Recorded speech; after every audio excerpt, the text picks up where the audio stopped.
책은 총 3부로 구성이 되어 있습니다. 상당히 좀 장편에 가까운 책이라고 볼 수 있는데요.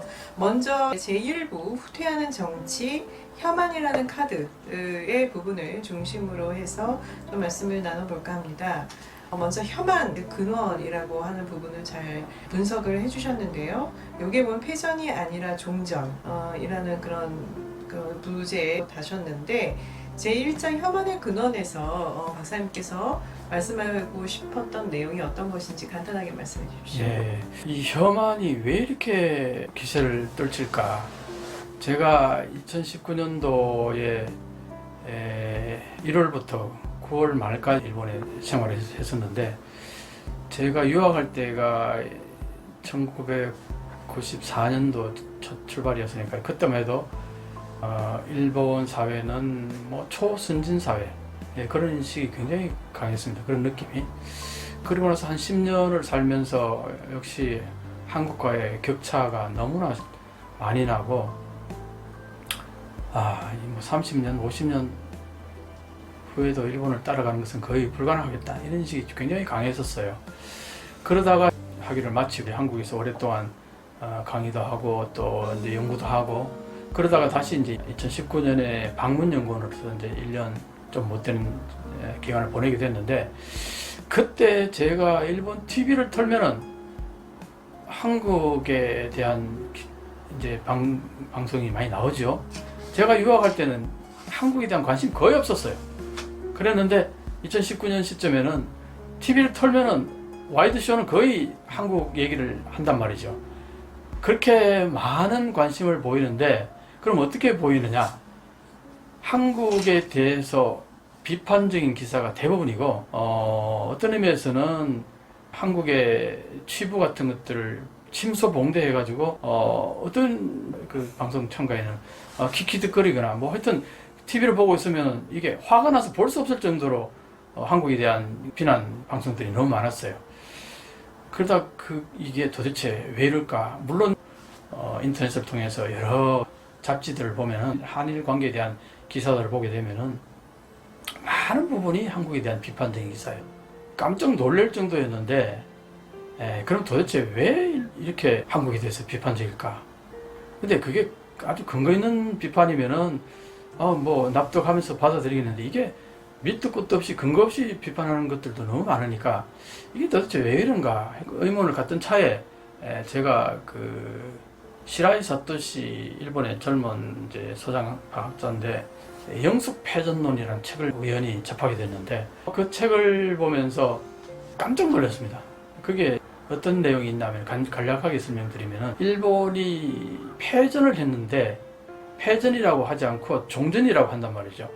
종전이라고 하는 것에 대해서 저도 유학 시절에 왜 종전일까, 패전이 아니고, 그에 대한 의문이 없잖아 있었었는데, 뭐 그때는 그냥 그런가 보다 하고 그렇게 넘어왔는데, 영숙패전론이라는 책에 보니까 왜 패전이라고 하지 않고 종전이라고 했는가, 이게 어마어마한 의미를 내포하고 있다는 걸 알게 된 거죠. 그래서 시라이 교수가 하는 말에 의한다면은, 패전이라 하지 않고 종전이라고 하는 걸로 인해서 패전에 대한 책임을 지지 않게 된 거죠. 실제로 그 패전에 깊이 관여했던 사람들이 전혀 책임을 지지 않게 된 거죠.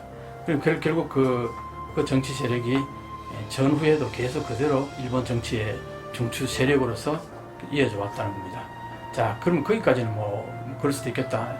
그게 이제 그 배경으로서는 냉전이라는 게 있었고, 그 다음에 또 한국 전쟁으로 인해서 갑자기 일본이 경제적으로 아주 폭발적으로 부흥하자, 소위 말해서 전쟁에 책임있던 그 정치 세력에 대해서 단죄를 하지 않고도 일본이 살아가는데 전혀 지장 없는 아주 풍요로운 사회를 진입하게 되다 보니까 굳이 단죄에 대한 얘기가 사라져 버리게 된 거죠.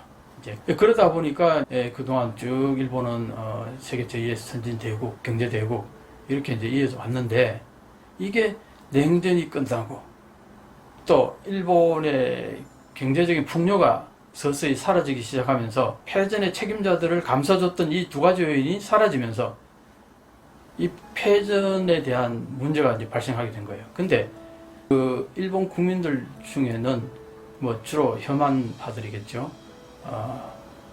그 사람들의 인식에는 일본이 패전하지 않았기 때문에, 이 조선 민족은 과거의 식민지 민족이잖아요.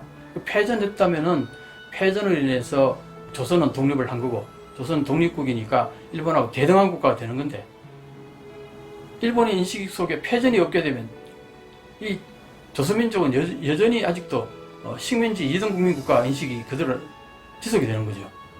이 인식 속에 패전을 인정하려고 하지 않는 이 사람들은 이 조선민족은 여전히 식민지 국민 내지는 2등 국민으로 폄하하거나 뭐랄까요 2등 국민 취급하고 싶은 거죠. 그런 심리가 이어지고 있다. 이 얘기를 그 영숙패전론에 이제 쓰고 있어요. 그래서 이게 역사 문제 해결 안 되는 이유가 패전이라고 인정하지 않기 때문에 역사 문제 해결되지 않는 부분과 이 혐한이 같이 접목이 되어 있는 게 이 혐한이라는 것도 역시 일본이 패전이라고 생각하지 않기 때문에 과거의 그 식민지 2등 국민의 인식이 그대로 이어지고 있다. 이렇게 설명하는데 그 장면을 보고서 제가 뭐랄까요 유레카랄까 그래서 이런 구조적인 문제가 있구나. 그걸 인식하고 난 다음에 일본을 보기 시작하니까 여러 가지 문제들이 눈에 들어오기 시작했던 거죠. 그래서 제가 이 책을 쓰면서 제일 1장에다가 시라이 사토시의 영숙패전론을 좀 자세하게 소개를 했던 겁니다. 강동희님은 2004년부터 일본을 경험하기 시작하셨는데 물론 중간중간에 업무라든가 여행으로 일본을 방문을 하셨잖아요. 혹시 여행이나 어떤 업무상에서 2004년 이후부터 혐한이 굉장히 좀 나한테도 다가온다 이런 경험을 해보신 적이 있으신지요?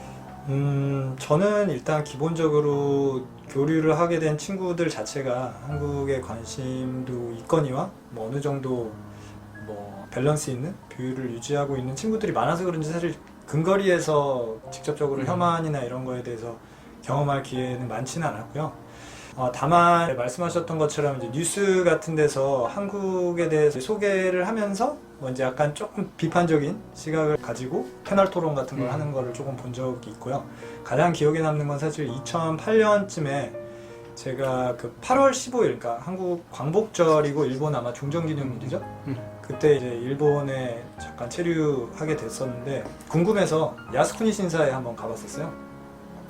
갔는데 원래는 일본의 전투 경찰을 제가 본 적이 없거든요. 근데 그날만큼은 그 역에 아마 그 역 이름이 뭐였더라?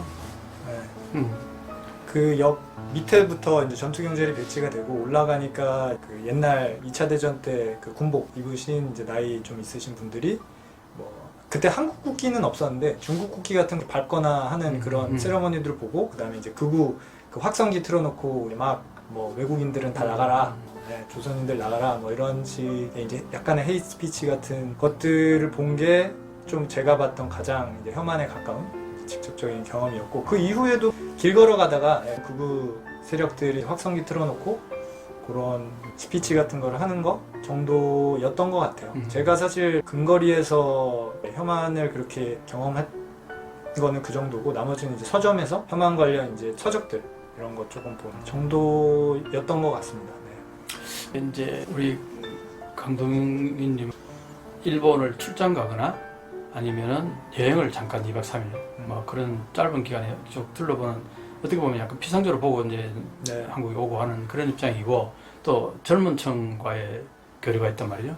지금 일본 상황을 보면은 사실 10대, 20대까지만 하면요. 제가 그때 2019년 6월쯤에 산케이 신문 여론조사 그게 발표를 봤는데 일본 내각부가 여론조사를 했는데 18세부터 29세까지가요 한국에 대한 친근감을 느낀다고 57.4%였어요.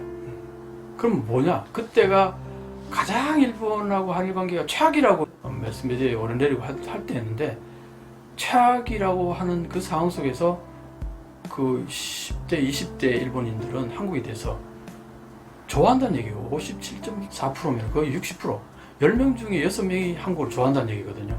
그럼 결국은 이제 그게 혐한이 그렇게 어떻게 보면 그렇게 피부로 와닿지 않았던 이유가 젊은이들과의 친교를 가지니까 잘 못 느끼는 거예요. 그러면 일본에서 한국을 막 비판하고 하는 세력들이 주로 어떤 세력들이냐면은 대부분이 60, 70, 80대 어르신들이에요.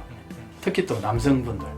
이제 그분들이 왜 혐한이 그렇게 강하냐면 그분들이 성장해 올 때 일본은 아주 잘 나갔어요.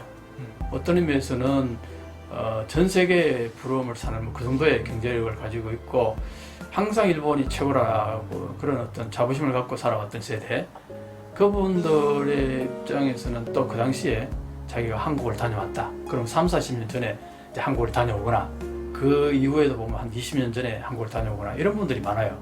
그런 분들의 입장에서는 그 당시에 한국의 그 모습이라는 것은 정말 초라하기 짝이 없었다고요.